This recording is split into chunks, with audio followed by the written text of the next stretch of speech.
दोस्तों, मेरा नाम राजीव है। मेरी उम्र 23 साल है।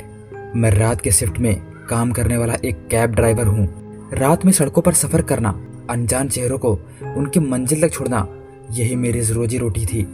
रात की ड्यूटी मुझे शुरू से अच्छी लगती थी क्योंकि सड़कों पर ट्रैफिक भी कम होता था। लेकिन धीरे धीरे समझ में आया कि रात की सड़कें सिर्फ खाली नहीं होती, वे अपने साथ कई रहस्य और सन्नाटा भी लेकर आती हैं। एक रात करीब 12:15 पर मेरे ऐप में एक नोटिफिकेशन आता है। दरअसल मुझे एक पॉइंट पर किसी व्यक्ति को पिकअप करने जाना था और वो पॉइंट पुराने किले के पास वाली सड़क पे दिखा रहा था। मैं अचानक से चौंक गया क्योंकि वो इलाका शहर से बहुत दूर और सुनसान था। कहा जाता था कि वहाँ पर कोई नहीं बसता, सिर्फ खंडहर और टूटी हवेलियाँ थी वहाँ पर। लेकिन ऐप ने किराया डबल दिखाया था। तब मैंने सोचा, चलो एक ही तो राइड बची है, कर लेते हैं, और मैं अपनी कैब लेकर निकल पड़ा। रात का समय, ठंडी हवा और वीरान सड़क, चारों तरफ सन्नाटा दिखाई दे रहा था, जैसे पूरी दुनिया मानो सो चुकी हो। करीब 20 मिनट में मैं उस पॉइंट पर पहुंचा। मोबाइल पर दिखा रहा था पैसेंजर वेटिंग, लेकिन वहां पर अभी भी कोई नहीं था, सिर्फ टूटी हवेली की दीवारें और सूखे पेड़। मैंने सोचा कि शायद यात्री देर कर रहा हो, तभी अचानक पीछे से टप टप की आवाज़ आई, जैसे कोई कार के पास गया हो। मैंने शीशे में देखा, एक लड़की खड़ी थी, सफ़ेद सलवार, खुले लंबे बाल। उसका चेहरा बहुत पीला सा था। उसने धीरे से कहा, क्या आप मुझे रेलवे स्टेशन पर छोड़ देंगे? उसकी आवाज़ बिल्कुल ठंडी और गहरी थी, जैसे मान लो उसकी आवाज़ किसी औरत की नहीं बल्कि किसी मर्द की हो। आंखों में एक अजीब सी गहराई दिख रही थी। मैंने बिना कुछ सोचे दरवाज़ा खोल दिया। वो पिछली सीट पर बैठ गई।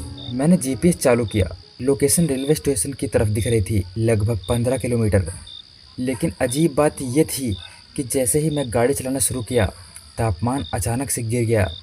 ऐसा लग रहा था कि बिल्कुल दिसंबर का महीना है, लेकिन एसी बंद थी, फिर भी ठंडक ऐसी कि हड्डियों में चुभ रही थी।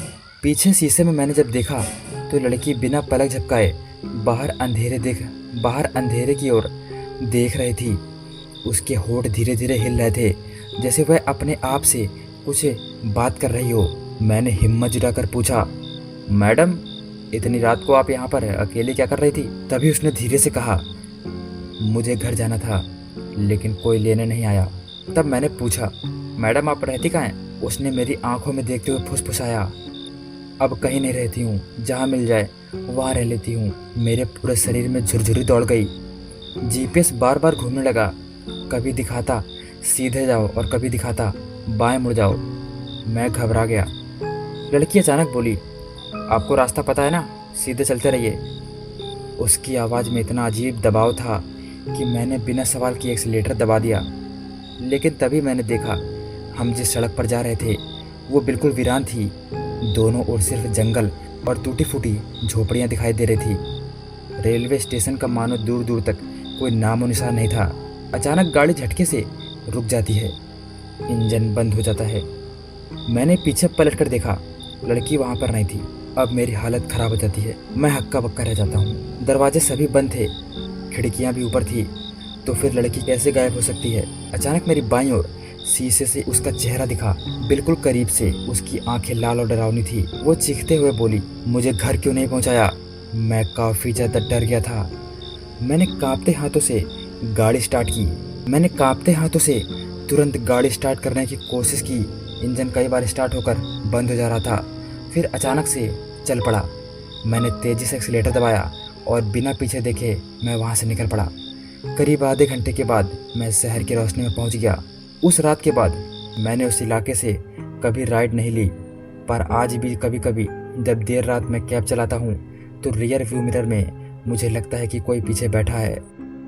दोस्तों, अगर आपको हमारी कहानियाँ पसंद आती है तो कृपया हमारे चैनल को सब्सक्राइब करें और एक लाइक ज़रूर करें, और कमेंट में बताएं कि आपको किस तरह की कहानी चाहिए। हमारी नेक्स्ट वीडियो आपके उसी कहानी पर आधारित होगी। धन्यवाद।